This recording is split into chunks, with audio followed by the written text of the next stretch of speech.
Hi, yoroshiku onegaishimasu. It's another Sunday from Daishu-in West. I'm Koju. Thank you for tuning in. Cool weather now. Definitely winter. We had a big rainstorm. First kind of hard rain of the season, and it's just wet and cool. Probably be this way until April. So we had a nice group of young people here for the weekend.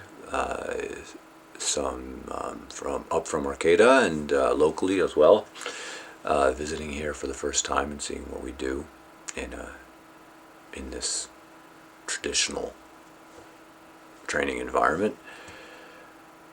Everybody did a very, very good job. And there was plenty of opportunity to talk and ask questions. And we had a lot of conversation about how do we as practitioners effect good change in the world.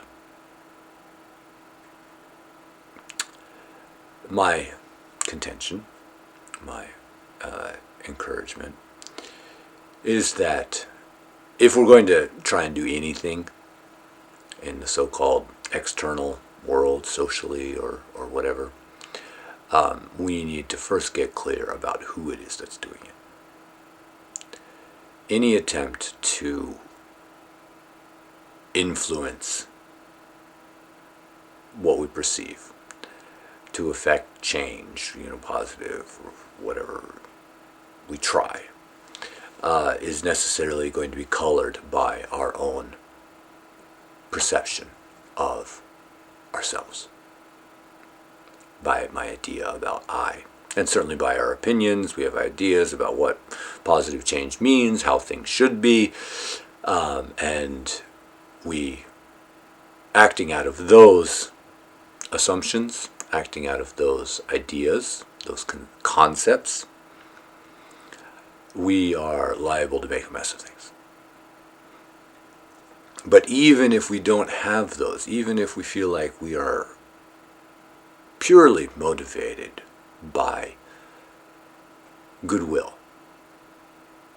concern for others, if we have the conception that I am engaging in this act for the good of others, we're already starting off on extremely tenuous assumptions.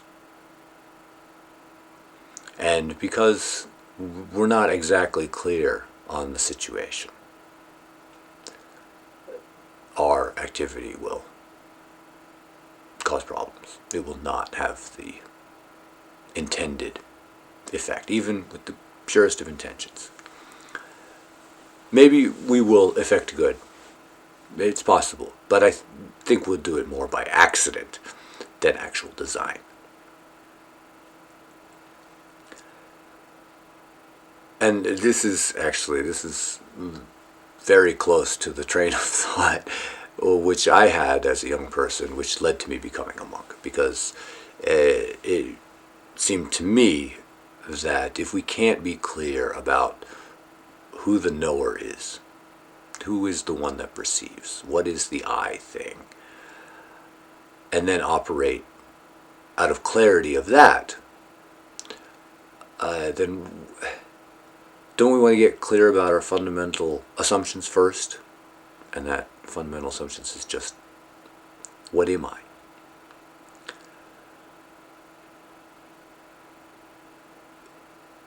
And lacking that, how can we even be sure what positive effects are?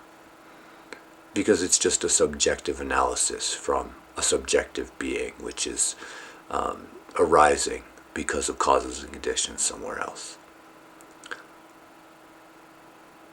So we can't even really be sure that that's not just simply my preference, since what we're perceiving is colored by the idea of myself. How do we know that these are noble, selfless intentions? How could we possibly know that when we're stuck in the concept of myself? So first, let's get clear with who is the knower. And if we get clear with that, then maybe we can have something to say about the so-called goodness or lack thereof of activity.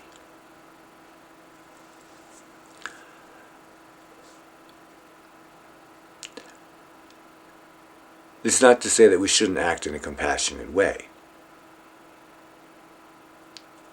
Compassion is another tricky, like acting for the goodness of the world, acting for social benefit, acting out of selfless intention. Compassion is another one of these tricky terms, because who is doing that? If we have the concept, I am acting compassionately for the good of something else, then we're already way, way off.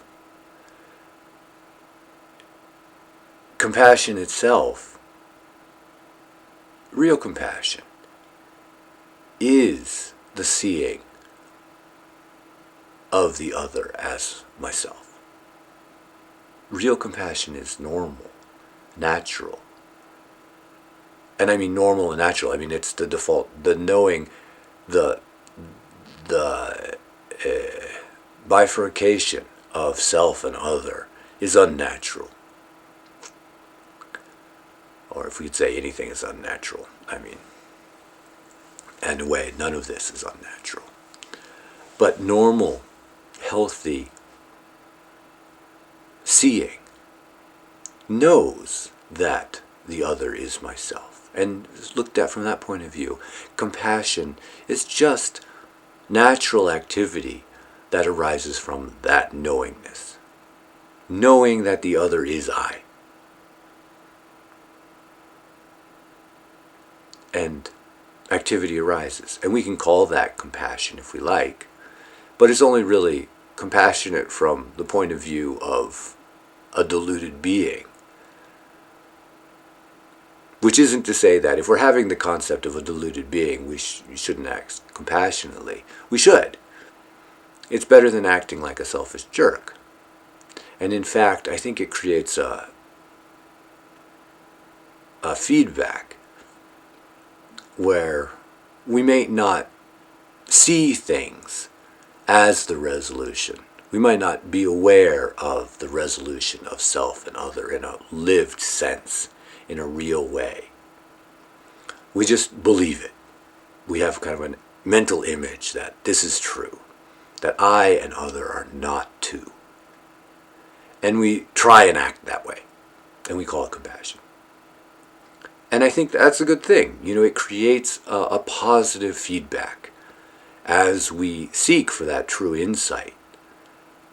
We act as if we already had it. We fake it until we make it. And it's like the mother hen pecking its way into the egg as the chick pecks out. We're seeking the insight. We're trying, to find that which is never lost. And at the same time, we behave in the way as if it wasn't lost. We didn't feel that it was lost. And that's, the mother hen pecking back in. Or one or the other. I mean, you can see it both ways. And it's a positive, it supports that insight. It's not two things. Maybe we haven't quite, resolved our doubt as to the unreality of the I thing. But we treat others as ourself and call it compassion. That's a good thing. I just feel that it should be that nuance should be recognized and talked about, because otherwise we just act from the attitude of I am being compassionate. The being is then compassionate to other beings. It actually supports a delusive viewpoint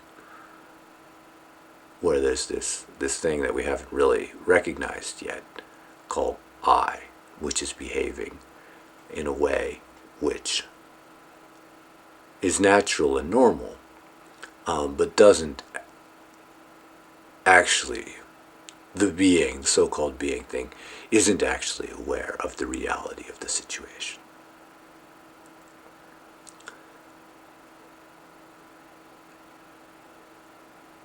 So if we can resolve that question first, then compassion is natural. Then working for the good of others is normal.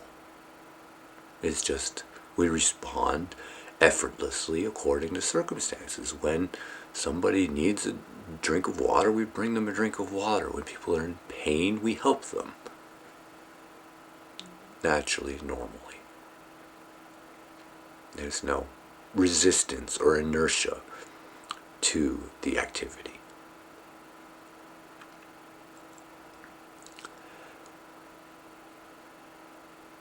But of course, our innate habits and misconceptions are strong. So the actual development, the seeking of that insight, because apparently we're going to have to expend energy, despite it never being lost, being omnipresent and penetrating equally everywhere all the time. We suffer from this delusion that it is different and that we are separated from the absolute, from light and the source, and we are deluded, imperfect individuals, limited and stupid.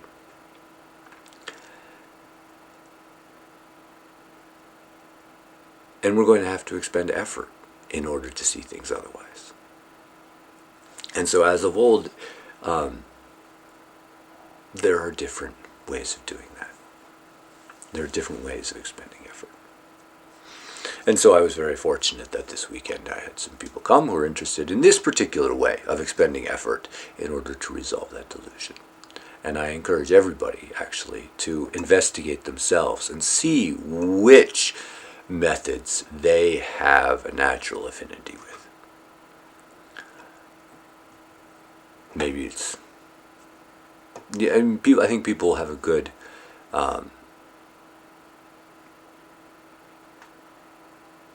They have a good head on their shoulders. You know, it's not very complicated if we don't get too caught up in the analysis and insisting that it has to match, you know, some concept that we have. If we just visit and talk to people and hear what they have to say, I think there's a natural affinity for some places and there isn't for other places. And so we stick with what we seem to have, that what we vibe with. We're vibing with this particular lineage, with this particular person, with the way, this particular talk. And then we can invest effort into that method. Because we know what we're looking for. We're looking to resolve this doubt that we have, this question about the one who knows, the I thing. And so we have a goal. We have a purpose. We have some place that we're looking at. And but being caught in our own stupidity, our own habits, we need a method. We need a lineage. We need a group. We need the reflection that comes with practicing with other people. And so we apply ourselves to finding that. And then once we have found that we have an affinity with one, we have to put effort into that. We have to have the trust in order to follow that. To put our effort into that framework, into that method, towards the goal that we're seeing, towards the question that we have, the doubt that we have.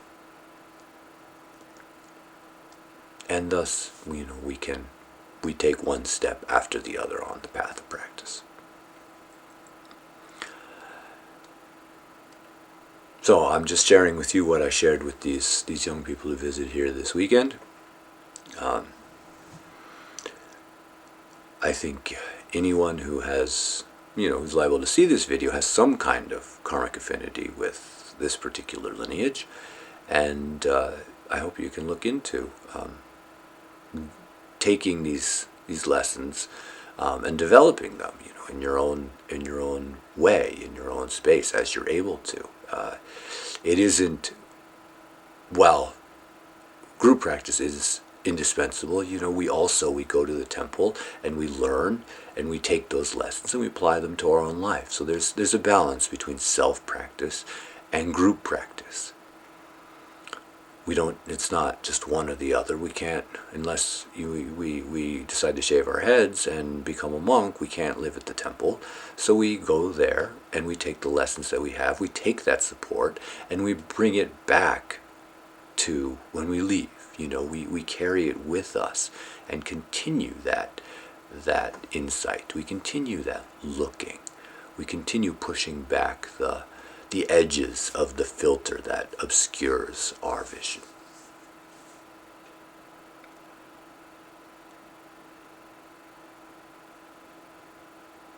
Yes. Just so. So please contact me if you have any questions. Koju@daishu-in-west.org. We're looking towards Rohatsu, so if you want to do some intense sitting, Rohatsu begins on December 1st. And it goes until December 8th, although partial participation is possible. You can get in touch with me if you're interested in doing something like that, or if you would just like to come and check out the temple and maybe stay overnight and work and sit a little bit with me. Okay, yours.